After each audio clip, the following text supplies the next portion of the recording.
আসসালামু আলাইকুম। আমি আজকে কথা বলবো বাংলাদেশ এবং নেদারল্যান্ডের মধ্যকার যে তৃতীয় ম্যাচটি রয়েছে বাংলাদেশের বিশ্বকাপের তৃতীয় ম্যাচ, সেই ম্যাচ নিয়ে কথা বলতে গেলে আমার প্রথমে বলতে হবে যে এই মাঠে সামগ্রিক বিবেচনায় এটা খুবই একটা স্লো পিচ, আমরা সবাই জানি। এই মাঠে সামগ্রিকভাবে আপনি যদি স্ট্যাট দেখেন তাইলে দেখতে পারবেন যে এই মাঠের অ্যাভারেজ ফার্স্ট ইনিংস টোটাল হচ্ছে 118। একটা টি-20 ম্যাচে 118 অ্যাভারেজ টোটাল, মানে এই পিচের স্লোনেস কতটুকু সেটা আপনারাই বুঝে নেন।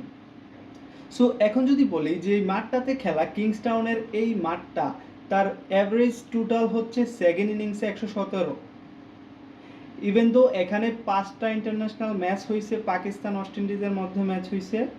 তো এইখানের যে সামগ্রিক রেজাল্ট, এখানে হাই স্কোর 158। সো এখানে স্পিনাররা আধিক্য করে থাকে। এর স্টেটটা যদি আপনারা দেখেন, এখানে স্যামুয়েল বাট্রিয়া, সুনীল নারিন আছে, আরও অনেক স্পিনার আছে যারা এই মাঠে খুবই ইম্প্যাক্টফুল পারফরমেন্স করছে। সো আমরা যদি বাংলাদেশের লাইন আপের দিকে চিন্তা করি, এইখানে বাংলাদেশ 3টা পেসার নিয়ে এতদিন খেলছে, 2টা ম্যাচ। এখন আমার মনে হয় যে বাংলাদেশ এই পরবর্তী যে 2 ম্যাচ ওয়েস্ট ইন্ডিজে হবে, ওয়েস্ট ইন্ডিজের পিচগুলো আমরা জানি খুবই স্লো, এখানে একটা বাড়তি স্পিনার অবশ্যই বাংলাদেশ খেলাতে চাবে। সো সেক্ষেত্রে আপনারা কি রাইট আর্ম স্পিনার খেলাবেন নাকি লেফট আর্ম অর্থোডক্স? সো আমার কাছে সামগ্রিকভাবে মনে হয় এখানে লেফট আর্ম অর্থোডক্স স্পিনার বেশি সুযোগ পাবে।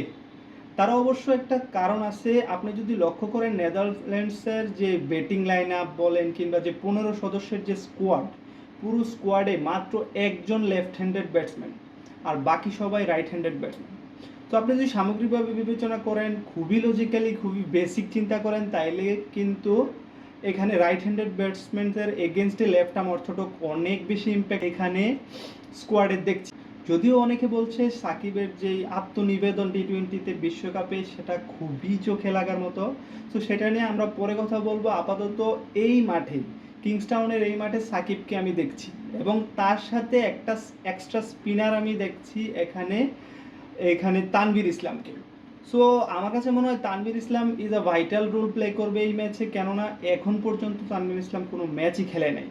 সো এই জিনিসটা একটা সারপ্রাইজ হয়ে থাকবে নেদারল্যান্ডসের কাছে। আমার কাছে মনে হয় সামগ্রিক বিবেচনায় এখানে রিশাদ হোসেনও খুবই কার্যকরী হতে পারে। রিশাদ হোসেনের যে টার্ন আমরা গত ম্যাচে দেখেছি, ওর হাইটের কারণে অনেক বেশি টার্ন পাচ্ছে। সো আমার কাছে মনে হয় যে রিশাদ হোসেনও এই ম্যাচে অনেক বেশি ইম্প্যাক্টফুল রাখবে। আশা করি বাংলাদেশ এই ম্যাচে 2টা পেসার খেলবে এবং 3টা স্পিনার খেলবে। এর ভিতরে সাকিব আল হাসান আছে, তানভীর ইসলাম এবং রিশাদ, এই 5 জন মিলে ইনিংস স্টার্ট করবে। যদিও প্রয়োজনে মাহমুদুল্লাহ তো আছেই অফ স্পিনার হিসেবে। সো আমার কাছে মনে হয় আলটিমেটলি এখানে একটা চেঞ্জই হতে পারে।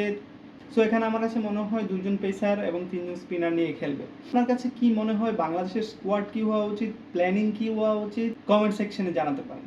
ধন্যবাদ।